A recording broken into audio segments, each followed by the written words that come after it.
So, welcome everyone to the Gnostic Union. We have here me, Bishop Nathan Wilson, and now Bishop Lorenzo. And we'd both like to welcome you with a hello and many blessings. God bless you all and lots of gnosis. So, Lorenzo has been with us for a while, and we just wanted to chat about the union and guess how it makes us feel and what we offer. Lorenzo, how did you feel after joining with the union and now making bishop? It's been an honor. Uh, I've I've enjoyed being a part of the union, and I've been building out the website. Um, but yeah, it's been a great experience meeting you and other people like Jason. Um, yeah, Bill, he's been nice. Yeah, like it's been a great experience. I love hanging out with you guys, talking gnosis. It's good to together with other Gnostics and speak about the esoteric path or the golden path or the way, especially when this path can be a lonely path as well, especially with amongst mainstream Christianity that is mostly unaware of Christian origins. So it's good to get together with like-minded people, especially with this type of speech. It opens it up for more people to be involved, and other people or organizations seek to take income, if you will, or take a fee off you, whereas we don't. So we offer something free. We offer also personal chats. We offer courses as well, which are free as well to take, which is mostly just reading my translations. And also, we expect you to be well versed in the Nag Hammadi, so Gnostic text, Gnostic Christian. Technically, really just Christian. Gnostic is a term that was given to us. And from there, we'd like you to do chats like this with us, discussing history, how you feel, the Gnostic path. So sharing your experience for at least a year, 2 years. And from there, you can make bishop yourself and take on other followers, such as what Lorenzo is now doing. Yeah, I've met a few people interested in just sharing little stuff like YouTube videos, and I've brought a few people to my home and showed them my book collection. And I have nearly a dozen books on Gnosticism, but most of my book collection is spirituality, psychology, mythology, a lot of good stuff. Yeah. And psychology is a big thing as well within Gnostic Christian circles. We're big on the mind and improving the mind, something that a lot of Christians also have lacking in their theology, as Jesus even stated with the mind being the treasure, especially within the Gospel of Mary. So we have texts that are outside the canon that really should have been involved, but unfortunately they were rejected or looked over in turn in favor for others. And then we had the censorship, the editing going on. The canon is also full of misspellings, English-wise mistranslations. Lorenzo has also looked at some of the original Greek. He can speak a little bit better Greek than me. And we together even translated a little bit of a missing bit of the Gospel of Thomas. So we like to work together for the favour of all Gnostic Christianity. We welcome in all Gnostics and all faiths. So you can be a Sethian, a Valentinian, a Carpocratian, a Jewish mystic, a Gnostic mystic, whatever. We welcome you all. So that's a big thing about Gnostic Christianity. We are welcoming in a diverse audience compared to a limited audience. We welcome in everyone. We're about peace, love, and abundance. Sharing. Yeah, and I own a few books by Carl Jung or books about Carl Jung and like his manuscripts, like the Red Book. A lot of Carl Jung stuff is very Gnostic, and yeah, he's been a huge influence in stuff that I read, and yeah, Carl Jung is big in Gnosticism. Yes, indeed. Carl Jung is very, very fantastic in the eyes of a Gnostic Christian, especially for the great deal he did for the history. When we were lacking a lot of these writings, a lot of people would rely on Carl Jung, and it turns out he was right about a lot of his things in regarding to early Gnostic Christian thought and his theories and what they would have believed. And we would not have known until we found the Nag Hammadi, which is very interesting. So there's a lot of books by Carl Jung as well. He had a great psychological mind and a point of view in philosophy. So one reason he was looked up to many modern Gnostic Christians. We also take in other ancient philosophies and schools of thought as recognizing them showing their greater good. We accept, say, teachings of Plato, for instance, as well, Yeah. or Stephen A. Holler in the modern Gnostic world as well. So, Yeah, I'm big into the Stoics as well. Seneca, Marcus Aurelius, and those cats. oh, for sure. Well, as early Gnostics, we were big on philosophy as well, astrology, mathematics. We were super nerds and hippies, which is pretty cool. And even some of the old Stoics would meet up, just like the Gnostics, in secret to discuss mathematics or their philosophy, which is really cool. They were big on poetry as well, so they could hide their symbolism within poetry, as Jesus also spoke in parables. This was a must in the ancient past because this stuff would get you killed. It's now in the modern era we can speak about this more openly. And even some Gnostics still see that as taboo and don't like to be open and share it. They like to be secret and underground. Whereas this day and age, it's no longer necessary. We can be more open and we can encourage others to be more open to share instead of hiding how they feel. It's good to be honest with yourself and be honest with who you are and to be able to express that. So we at the union offer that. We also offer the degrees because, for instance, it feels good to achieve something. So it's an achievement for you. And within universities, you're not going to find much to do with Gnosticism, maybe a bit of its history, but not so much about the faith. Faith wise, that's more a theological battle within mainstream Christianity, orthodoxy, and Protestantism and Catholicism, which mostly reject each other, calling each other heretics. You could have a Catholic priest, but he won't be recognized as a priest by a Protestant priest or by a Orthodox priest, or to be more likely, or proper term would be, he would be rejected as a priest among their members in their church. So Yeah. we Yeah, recognize everything.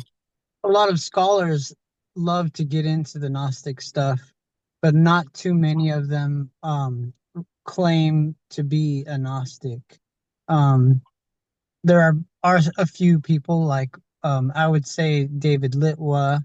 He's very informative on Gnosticism, but I'm pretty sure he identifies himself as a Gnostic.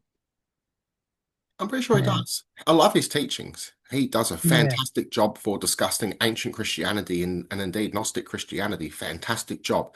One of my favorite scholars as well, David. Well, I also like Robert Price. He also identifies himself as a Gnostic. There's also Neil from Gnostic Informant who identifies himself as a Gnostic as well. We have a few people out there that discuss it now. We also have Aeon Bites Radio from Miguel Connor, another Gnostic Christian as well.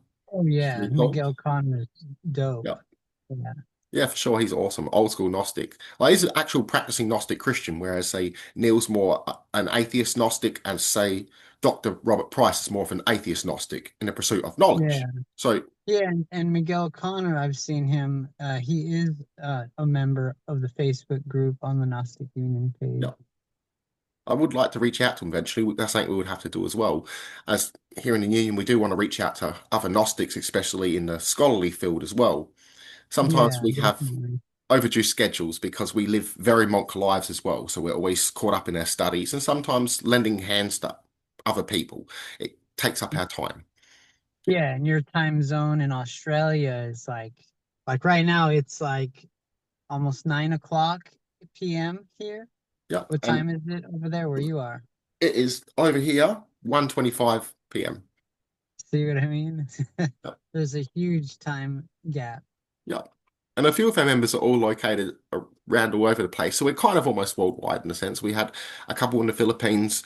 We had some in California as well, as you're located in California too. Me here in Adelaide, Australia, and also Washington, etc. So bit of everywhere. But what we do have in common is right now. Yeah, that's right. We're also here in this present moment, be able to talk. Yeah, And that's something present. that the modern world has to offer as well. And that's something that works out good because a lot of Christianity is becoming online. And this especially works out great for Gnostic Christianity, as we were pretty much always online in a sense.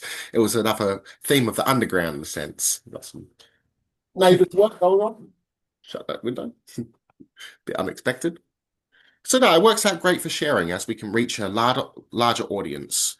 as some places don't have much open in regarding to Gnostic Christianity, there might be a few courses here and here, but there's not really many churches, say in most of the world. We have a couple in France, places in Europe, some in America, but again, it's not a huge thing. It's growing, and that's wonderful. It's growing. There's a reason why it's growing. Everything happens for a reason.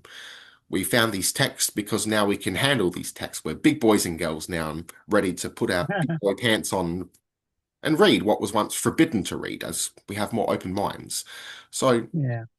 there was a lot that was forbidden in the past. So Gnostic Christianity had to build itself up because our communities were denied. And we had vast communities. At one stage, Gnostic Christianity was the most popular form of Christianity, spreading all the way throughout Europe, Asia Minor, and even Asia itself, even in Africa, spreading right through.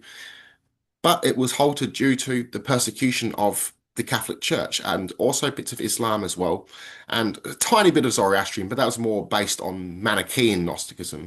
So we kind of were the underdogs of history, and sometimes history is written by the winners, not by the actual voices of history. And now in the modern world, we're looking at these voices of history, especially the voices of the women, and we find many women amongst the early Gnostic Christian leading communities. So, which is why we also have equal rights here in Gnosticism. We're big on that, and here we still are, and we all welcome here, either male or female, we're all welcome. So we don't Yeah. discriminate And here. we do ordain females. Yeah. For Yeah. sure. And they can become bishops if they want to use the title bishop or bishopess, or if they want to use the term priestess instead of priest, they're welcome to use whatever they like. We're not going to hold that to them. So we welcome everyone in. So we're about minds and good qualities of people. Doesn't matter about your past, we care about your future. So Yeah. Yeah. And what I like about it is the in Orthodoxy with the Catholic Church, there's like a vertical hierarchy where you have man, church, pope, and then God, where you need to go through the church and the pope to get to God. And in Gnosticism, it is very horizontal, where each person possesses gnosis and they are a spark. indeed. And that's something we also like to encourage. We want to encourage our members to look within, to see themselves as a temple and that connection to God. They are a child of God. We can all become like Christ, become Christ-like, which is the goal of Gnostic Christianity. So it's a difficult path. It's a individual path as it's gnosis is your own individual experience, something you experience Definitely. and are able to share because you live it and breathe it. So you embody it. That's the ultimate pursuit, to embody that gnosis. Hmm. Yeah, that's probably why it was really hard to unify Christianity in the beginning, because everyone there were certain sects that were, their unique characteristics that they were very unique from one another. And then Constantine had this like say, we need to do something about this. And created a monopoly, made it a state religion, decided what was going to be the canon. Yeah, basically. Which is one reason why we welcome all different forms of Gnostic Christians. We would even welcome in Catholics or Orthodox if they're willing to learn, no worries. So we welcome everyone for that sort of reason. We tried to undo that damage that was done by orthodoxy, which is just a fancy word for all Christian mainstream audiences in a sense under Catholicism and Orthodox and Protestantism for those that don't know. So it's basically just means under someone's authority. So we're not under someone's authority. So we see each other as equals. We simply just Yeah. guide one another along the way. That's all. Yeah, the Orthodox meaning straight thinking, uh, like orthodontist, the straight teeth. So yeah, and then anything that wasn't orthodox was considered heretical. Yep. So I'm a proud heretic Yep. Even because Jesus was called a heretic. yeah, I'm able to think outside the box and think for myself. Yep. And that's what we like to encourage in the union to think for yourself. Sometimes that can be hard for a modern day and age, unfortunately. So something we like to offer as well, to give something back to you. So we're here to serve. The one who serves amongst you as makers is great.